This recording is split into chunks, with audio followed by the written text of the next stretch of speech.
Buenas noches. El tema que voy a exponer es la teoría cognitiva social. Mi nombre es Montserrat García Castillejos. Primero, una introducción a lo que es la teoría cognitiva social. Esta teoría del aprendizaje está centrada en la idea de que el aprendizaje se da en un entorno social mediante la observación de modelos que nos van a ayudar a aprender la utilidad, las consecuencias y la idoneidad de las acciones que nosotros hagamos, de las conductas. En esta exposición se abordará en específico la teoría cognitiva social de Bandura. ¿Sí? Vamos a hablar un poco sobre Bandura. Bandura es un psicólogo clínico que nació en Alberta, Canadá, en 1925. Estudió su doctorado en la Universidad de Iowa y en 1950 inició un programa para investigar los factores que influyen en la conducta social, especialmente en los niños. Quería saber por qué los niños replicaban conductas violentas. Él desarrolló una teoría del aprendizaje que se basaba en la observación, llamada teoría del aprendizaje observacional o vicario. Vamos a hablar un poco del marco conceptual que envuelve a la teoría cognitivista social. Esta se basa principalmente en 4 cuestiones. La primera de ellas es interacciones recíprocas entre la persona, los factores personales, los factores ambientales y la conducta. ¿Sí? El segundo es que el aprendizaje se puede dar en acto, es decir, a través de la acción, o vicario, a través de la observación.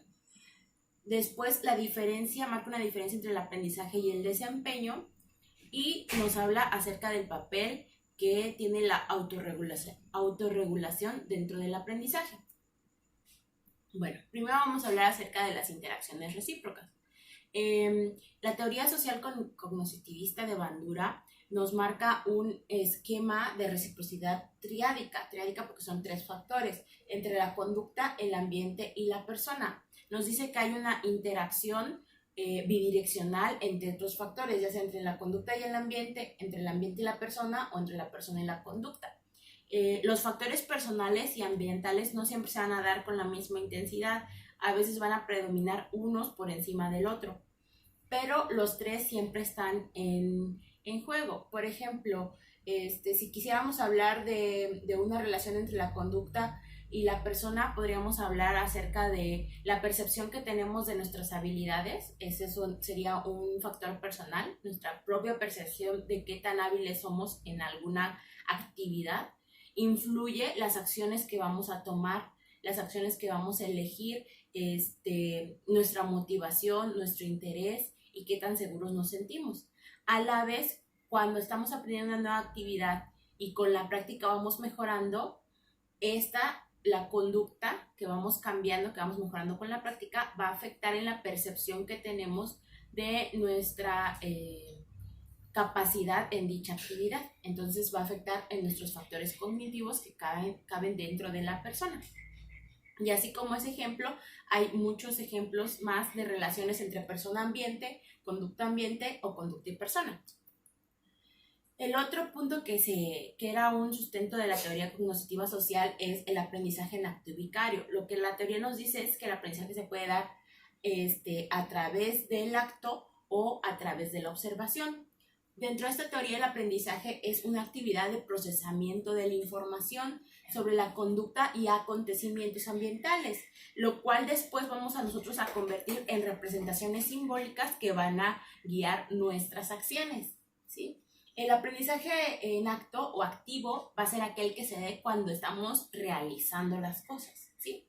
Y el aprendizaje vicario va a ser aquel que va a suceder mediante la observación de modelos. Como podemos ver en esta imagen, el niño está replicando lo que está viendo en la televisión.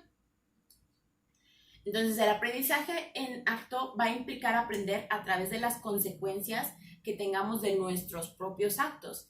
Estas consecuencias van a servir como una fuente de información y como una motivación para nuestras acciones. Las consecuencias nos van a dar información acerca de qué tan preciso o apropiado fue la conducta. Es decir, si recibimos un castigo o un regaño por una conducta, significa que lo que hicimos no era apropiado en ese momento y en ese contexto, o no lo hicimos de la manera que se debía hacer y entonces vamos a modificar nuestra conducta. Al contrario, si recibimos un premio o recibimos un elogio por nuestra conducta, entonces nosotros vamos a entender que lo que hicimos estuvo bien y vamos a replicar de nuevo esa serie de acciones que realizamos.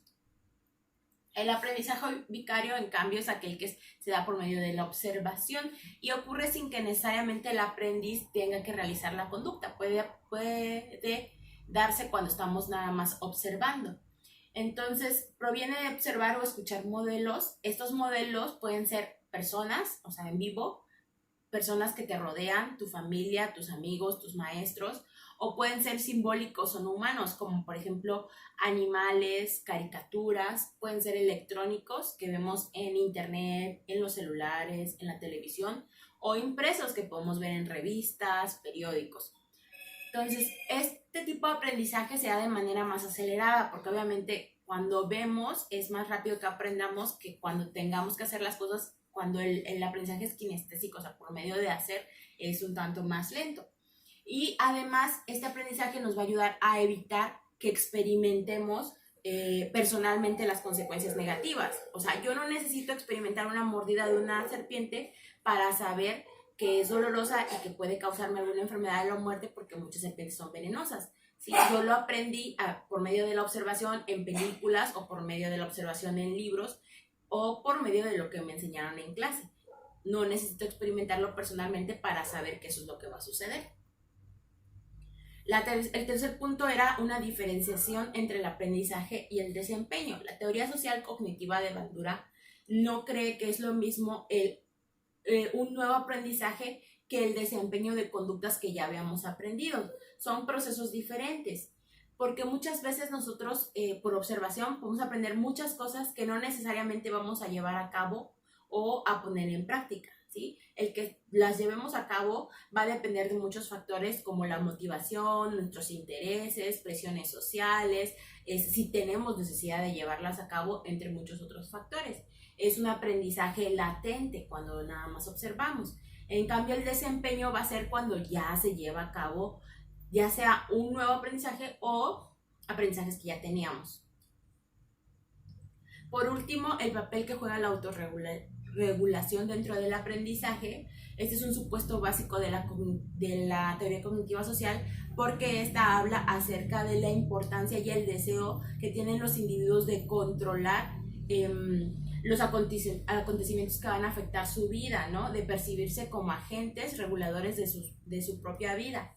Entonces, dentro de este deseo de ser un agente, el aspecto central es el concepto de autorregulación, ¿sí? El cual es un proceso mediante el cual se activan y se mantienen conductas, cogniciones y emociones que van orientadas hacia una meta o un objetivo que tengamos. ¿Sí? Según Bandura, la autorregulación incluye tres cosas, que es la autoobservación o autovigilancia, la autoevaluación y la reacción personal a nuestra autoevaluación.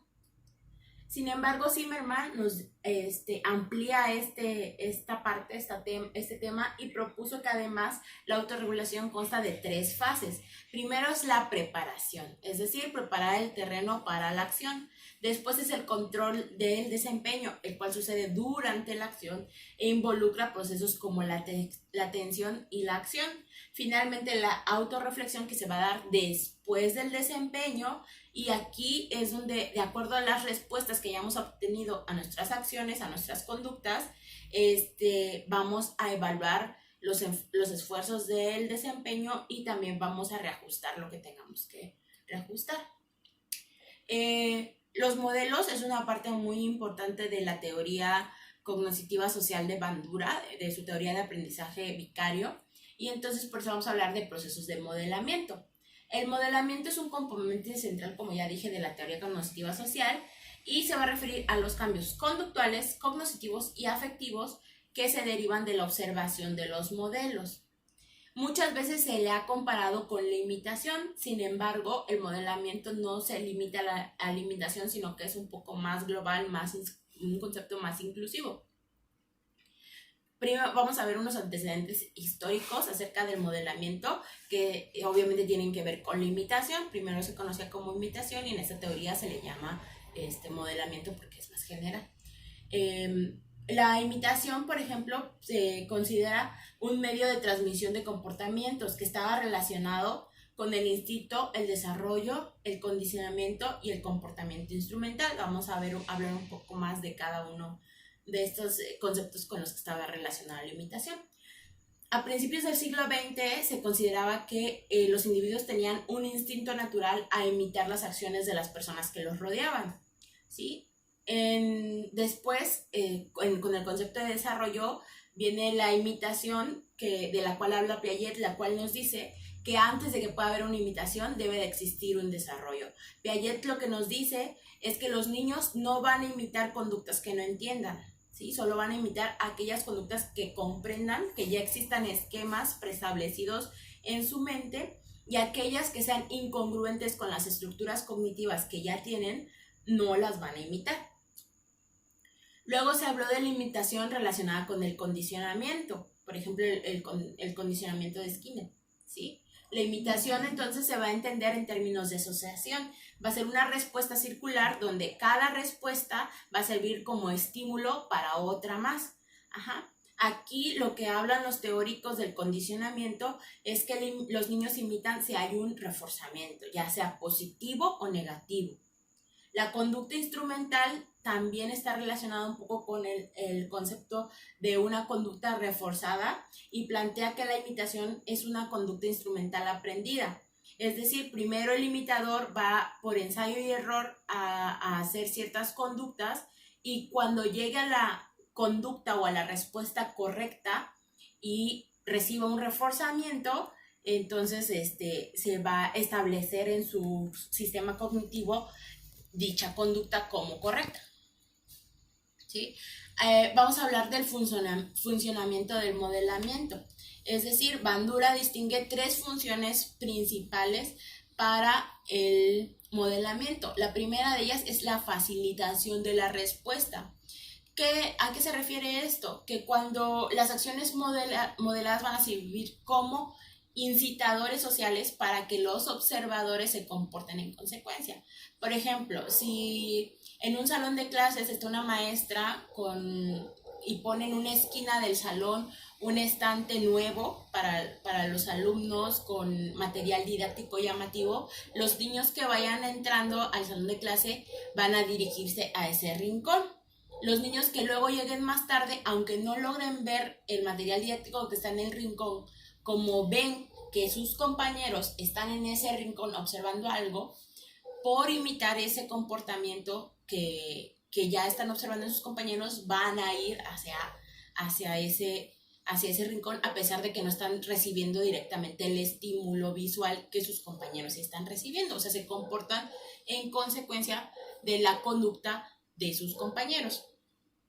A veces, como dice acá, las respuestas se van a dar por efecto camaleón, que es cuando las personas van a imitar, pero inconscientemente, las conductas de su entorno. Por ejemplo, cuando vemos a un grupo de personas que están observando hacia un lugar, a veces inconscientemente nosotros también giramos a ese lugar. O, por ejemplo, el bostezo, ¿no? A veces cuando vemos a alguien bostezar, aunque no queramos, también bostezamos. La segunda función del modelamiento va a ser la inhibición o desinhibición. Es decir, que un modelo va a fortalecer o debilitar las inhibiciones para ejecutar conductas ya aprendidas. Esta parte también nos habla de que observar un modelo también va a influir en las emociones del observador, porque, por ejemplo, si ve que alguien está siendo castigado por una conducta, entonces, y él la hizo en algún momento o estaba pensando en hacerlo, eso le va a generar ansiedad, ¿no? Por la expectativa de un castigo. Y también si ve a alguien haciendo algo y que no le sucede nada, pues entonces se va a motivar a hacerlo. Entonces, hablamos de la inhibición cuando los modelos son castigados por sus comportamientos. Si son castigados por su comportamiento, entonces nos vamos a inhibir y no vamos a no vamos a repetir ese comportamiento que estamos viendo que el modelo está realizando y está siendo castigado por eso. En cambio, la desinhibición va a hablar de cuando los modelos se comportan de maneras prohibidas, pero no sufren ninguna consecuencia. Entonces, si nosotros vemos que alguien está haciendo algo que no debería, pero no está sufriendo ninguna consecuencia, tal vez nos podemos ver incitados a realizarla también. El funcionamiento del modelamiento, el tercer punto va a ser el aprendizaje por observación. Este aprendizaje es a través de los modelos donde los observadores presentan o manifiestan nuevos patrones de conducta que nunca hubieran presentado si no se les hubiera mostrado esa conducta modelada. Y incluye 4 procesos. El primero de ellos es la atención.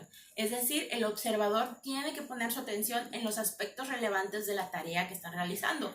Tal vez si es una actividad muy compleja, lo que hace el observador es esa tarea compleja la separa en pequeñas tareas para que le sea más fácil prestar atención a cada uno de los pasos que componen dicha habilidad.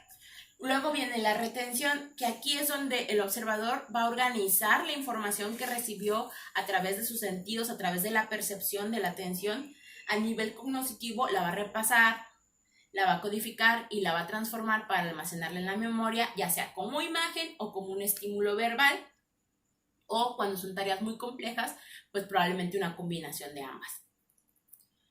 Como tercer punto va a ser la producción, es decir, ahora esas ideas visuales y simbólicas que yo ya tengo en mis estructuras cognitivas, las voy a llevar a cabo, es la acción, ¿sí? Aquí, como dije, para conductas complejas o tareas complejas, a veces no será suficiente con haber observado la tarea para poder llevarla a cabo, sino que para que podamos perfeccionar dicha tarea, vamos a necesitar de práctica, retroalimentación y corrección y repaso de dicha habilidad o actividad, ¿no? Pero la observación nos va a servir como una primera aproximación a ese aprendizaje. Por último viene la motivación. Obviamente sabemos que la motivación es fundamental para cualquier proceso de aprendizaje y el aprendizaje por observación no es distinto. La motivación está presente en todas las etapas anteriores. Si no hay motivación, no vamos a prestar atención, ni nos va a interesar memorizarlo, ni mucho menos llevarlo a cabo. Aquí es donde entra la expectativa acerca de los resultados esperados de las acciones del observador. Ya sea, esta expectativa puede generarse ya sea por experiencias anteriores, es decir, ya llevó a cabo la acción y recibió una recompensa o un castigo, entonces tiene la misma expectativa, o por la consecuencia que sufrió su modelo. O sea, si es porque vio que alguien recibió un premio al hacer su tarea a tiempo, entonces probablemente el niño también haga su tarea a tiempo para recibir el mismo premio, ¿no? La expectativa no por una experiencia propia, sino por lo que observó en alguien más. ¿Sí? Ahora vamos a hablar de los aprendizajes de habilidades cognitivas. Entonces, el aprendizaje por observación obviamente amplía el alcance del aprendizaje y estas representaciones pues son frecuentemente usadas en los salones de clase, ¿no? Por ejemplo, cuando llevamos una práctica, el docente o laboratorista primero demuestra cómo se va a llevar a cabo la actividad y luego los alumnos reproducen lo que se les demostró y se les explicó. Entonces, las dos aplicaciones principales del modelamiento a la instrucción, a la educación, que son más relevantes van a ser el modelamiento cognitivo y la autoinstrucción. El modelamiento cognitivo va a ser la aplicación donde se complementa la explicación y la demostración modelada, es decir, la demostración por medio de realizar primero el instructor la actividad con la verbalización de lo que se está haciendo, de los pensamientos de lo que se está haciendo y de las razones por las que se está haciendo. Esta combinación en muchos estudios ha demostrado ser más efectiva que simplemente hacer sin explicar o dar motivos de por qué se está realizando dichas acciones.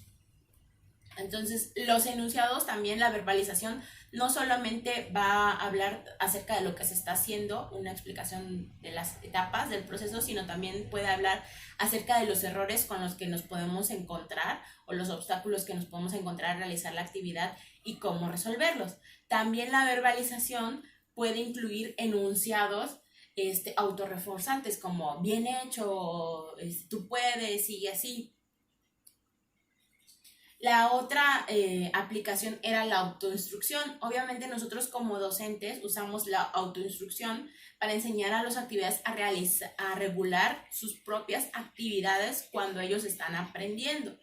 Entonces, en la autoinstrucción está presente en muchos otros modelos educativos y se ha incorporado el modelamiento cognoscitivo dentro de la instrucción, como en un estudio que hizo Goodman en 1971 con alumnos de necesidades especiales.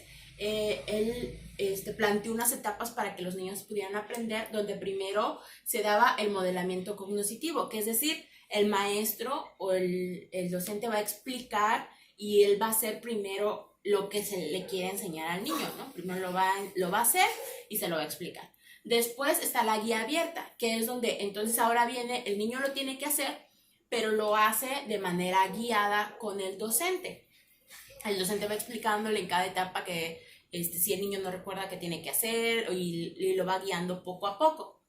Después viene la guía personal abierta. Aquí es donde ya el niño ya no va a estar guiado por el docente, sino que él mismo en voz alta se va a ir diciendo las cosas que tiene que hacer, las etapas que tiene que hacer. Luego viene la guía personal abierta desvanecida, que es donde entonces el niño ya no se lo dice a sí mismo en voz alta, sino que lo susurra, o sea, como que es menos intenso el estímulo auditivo. Y por último viene la autoinstrucción cubierta, donde el niño ya no tiene que hablarse ni estarse diciendo los pasos y las etapas del proceso, sino que él ya tiene como una narración interna que le va diciendo qué es lo que tiene que hacer después. También dentro de esa teoría se habla del aprendizaje de habilidades motoras. Entonces, en este proceso se implica que nosotros construyamos un modelo mental. Por ejemplo, cuando nosotros vamos a aprender una nueva habilidad motora, no necesariamente ya la hicimos, ¿no? Porque es nueva, ¿sí? Pero muchas veces ya tenemos un modelo de dicha habilidad, ya sea porque lo hemos visto en la tele, porque vimos a nuestro maestro hacerlo antes de intentar hacerlo nosotros. Este modelo va a servir como una primera aproximación a dicha habilidad, a pesar de que puede ser un tanto burdo y rudimentario. Posteriormente, con la práctica, la retroalimentación y la corrección de nuestras actividades, vamos a perfeccionar la habilidad, pero necesitamos primeramente de ese modelo mental. Entonces, ¿cómo conseguimos ese modelo mental? Como ya les dije, muchas veces por medio de la observación. Y después de que observamos a alguien, por ejemplo, aquí en esta imagen está un maestro enseñándole tenis a los niños, entonces ellos están observando lo que el maestro está haciendo con la raqueta y las pelotas.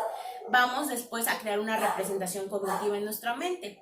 Después vamos a llevar a cabo esa representación en medio de la acción y vamos a recibir una respuesta por parte de nuestro instructor, ya sea una felicitación porque fue bien hecho o una indicación pidiéndonos que corrijamos algo de nuestra acción. Entonces estas respuestas van a servir como norma para determinar si lo que hicimos fue preciso o fue impreciso, ¿no?